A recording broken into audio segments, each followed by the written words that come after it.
you do if someone came up to you and told you that they lived a life prior to the one that they are currently living? Now, what would you do if someone told you that they remember being on the Titanic in their past life? Would you be completely freaked out or intrigued to learn more? Let me know in the comments below, along with any reincarnation stories of your own. Hey everyone, what's up and welcome back to Most Amazing Top 10. I'm your host, Lindsay Ivan, and today I'm bringing you the top 10 people who remember being on the Titanic in a past life. Starting off this countdown, we have the birthday. This man is convinced that his younger brother was once on the Titanic. He says that when he was about 3 or 4 years old, he was terrified of water. So much so that he was terrified of taking a bath. When his brother asked him why he was afraid, he said, and I quote, "I was on a big ship. We hit the biggest iceberg and then it was really busy. Then I got really cold and wet and I went to a warm, bright place and waited until my next family came." Whew! Okay, that's intense. Meanwhile, his brother claims that he's super young and has never seen the Titanic or even heard about it. The strangest thing about this? The Titanic sank April 15th, 1912. His brother was born April 15th, 1992. Same day, several years later. Moving on at number 9, we have the little girl. This next woman has very vivid memories of being a little girl on the Titanic. She states that she remembers the night that it all happened. Her parents were getting dressed up in fancy clothes. She was sitting on her bed in a frilly dress waiting for them. When they get to the dining room, a man with a mustache takes her hand and kisses it and says, and I quote, "Such a pretty little girl. Someday you are going to make a man very happy." In the middle of the night, she claims that she heard 3 people talking before her mom rushed into her room and told her nurse/caretaker to put on her coat. They go out to the deck where they see people trying to get in lifeboats. She ends up on a boat with her mother, but they get back off of the boat to go find her father and the nurse. Eventually, they're stuck on the Titanic without a lifeboat, and she remembers it slowly sinking. She remembers sliding into the cold water and sinking down into it, where from there, everything just went black. In our 8th spot, we have the engagement ring. This next woman claims that when she was 12, she started getting memories of her being on the Titanic. She states that she would often be overwhelmed by a claustrophobic feeling and a rocking sensation, as if she was on a small room on a ship. Now, one day she ended up watching a history program on the Titanic. That's when she would see clips of passengers aboard the Titanic. The woman would clearly recognize them and remember their names before the film even mentioned who they were. She eventually visited a Titanic exhibition in Copenhagen. When she saw the reconstruction of some of the cabins, she immediately felt ill and she felt that same walking sensation. Now, the freakiest part is when she saw a ring in the exhibition which supposedly belonged to an unidentified female traveler. She immediately felt a connection to that ring and knew that it was her engagement ring. Coming in at number 7, we have Charles Lightroller. This next individual remembers being Charles Herbert Lightroller, a Royal Navy officer and the most senior member of the Titanic crew to survive the tragedy. This man remembers walking down the grand staircase and seeing all the beautiful gowns. He also remembers being on the Titanic's bridge. He always felt a connection to the Titanic and he knew that he was once on it. That's when he discovered a picture of Charles and immediately felt connected to it. He knew that that was himself. What's freaky is that in June of 2001, this man met a woman at a coffee shop while he was writing a novel about the Titanic. She came to him randomly and said, "You, my dear, were on that ship. I see you as a tall, strongly built man wearing a dark jacket with brass buttons and a white cap with a black visor." She then proceeds to flip through one of his books he had, points to a photo of Charles, and says, "That's you." Okay, that is so creepy how this random woman knew. He eventually went to the Titanic exhibition in Seattle to try and bring back more memories. That's when he was flooded with them. He remembers seeing himself in a uniform and he could even hear the music playing while he saw couples dancing in the ballroom. In our 6th spot, we have ALFRED Peacock. 2 years after the Titanic sank, a little boy was born. While he was growing up, he had a bunch of visions surrounding the Titanic, which led him to believe that he was on the Titanic when it sank. He claims that he remembers being a 2-year-old boy on the ship with his family, his mom and his little sister. When he got older, he began to remember more details, like staying in the 3rd-class cabin. He also recalled that his name started with the letter A and ended in ED, which led him to believe that his name might have been Alfred.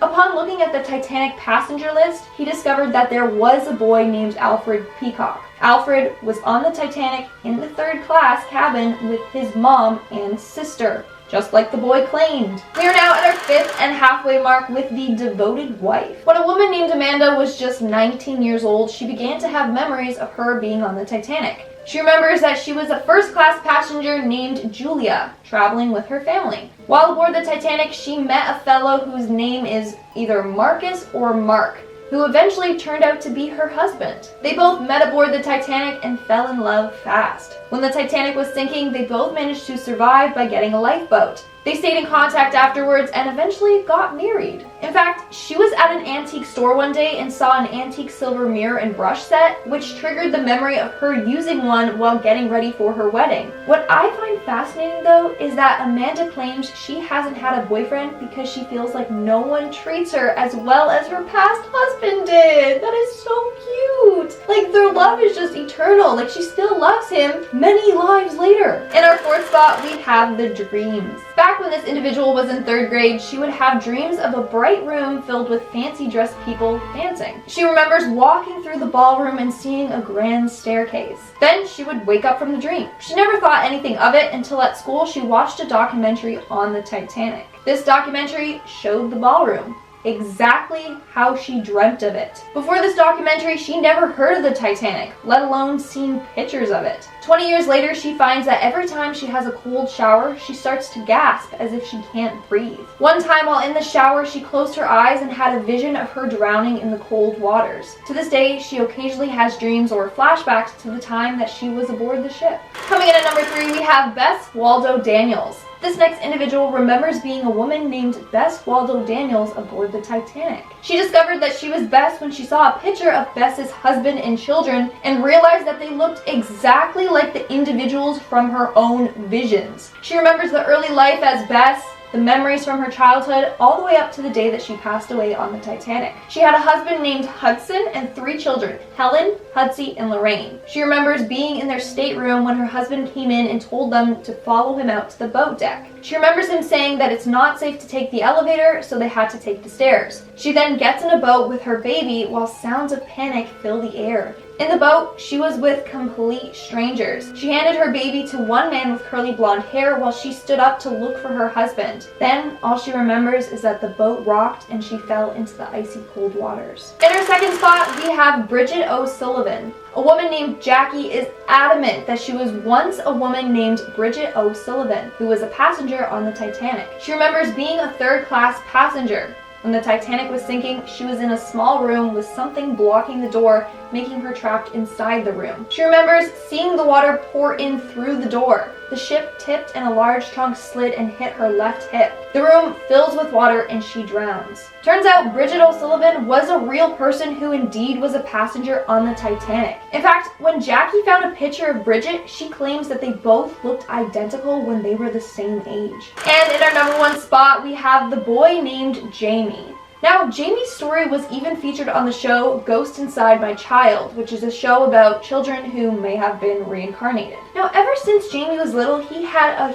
huge fear of water, which is weird considering that his whole family loves swimming and water. He would only go as far as standing on the pool's steps, and he would freak out if he went any further in. His family also claims that he would suffer from terrible night terrors, where he would basically wake up, panicked, and would sprint around the house into each room, as if he was trapped and trying to find his way out. This would happen almost every night. Now, it doesn't stop there. One time when Jamie was learning to ride his bike, he said he remembers seeing his mom ride her blue bike. Well, apparently when his mom was little, she would ride a blue bike, but never when she was older. When his mom asked how he knew this, he said, "There are windows in heaven, Mama." Whew. There were also other unusual things about Jamie. Around the age of 4, he would say port and starboard instead of left and right. And he would also say some words with a slight English accent. One day, Jamie ended up watching the ending of the Titanic thanks to his babysitter. And this heightened everything. From there, he would constantly draw images of the ship, some containing great detail showing the different levels and all the rooms. He even knew facts about the ship that a 5-year-old possibly couldn't have known. Like how one time he drew a ship with 4 smokestacks, but he only drew smoke coming out of 3. His mom asked him why one wasn't working, and he said, That's a dummy stack. It's just for show. And this is true. Apparently they only used 3 of the smokestacks but thought 4 looked better, so 1 was just fake. Now, Jamie also would be overcome by guilt constantly. He repeatedly would tell his mom that the tragedy shouldn't have happened, and he said, and I quote, "Mistakes were made and corners were cut." He said that the men in the boiler rooms shouldn't have been trapped. He also said that the boat should have been made out of iron instead of steel. This, among all the other facts, led his mom to believe that his son helped build the ship or was a worker aboard the ship. And that's all for today's video. Let's move on to our comment shoutout portion. I'll be shouting out comments for my video Top 10 Famous Urban Legends That Came to Life Part 4. Kara Thomas commented, "Neat, chaotic screaming, most amazing YouTube channel ever." Thank you so much, Kara. That means the world to me. Gamer Girl commented, "I got my foot stuck in cement for 4 hours. My foot is okay now." How did you get your foot stuck in cement for 4 hours? Did you walk over wet cement and just like sucked you in? That's insane, but 4 hours? Like, what happened? Was it like a cement cast on your foot and then they had to like, I don't even know. Now I want to know. Please let me know somehow. Gacha Life Bella commented, "I went to a museum and one of the statues actually moved." Ooh, whoa. Are you sure it wasn't just like an interactive exhibit? Or like, did it actually move? Because I need to know more information on that. Or did you just have a dream after watching Night at the Museum? Maybe just that. And that's all the comments I'm shouting out for today. Make sure to comment something down below for a chance to be featured in my next comment shout out. And as always, don't forget to give this video a big thumbs up and subscribe to Most Amazing Top 10 for more amazing videos. I've been your host, Lindsay Ivan, and I'll see you when I see you.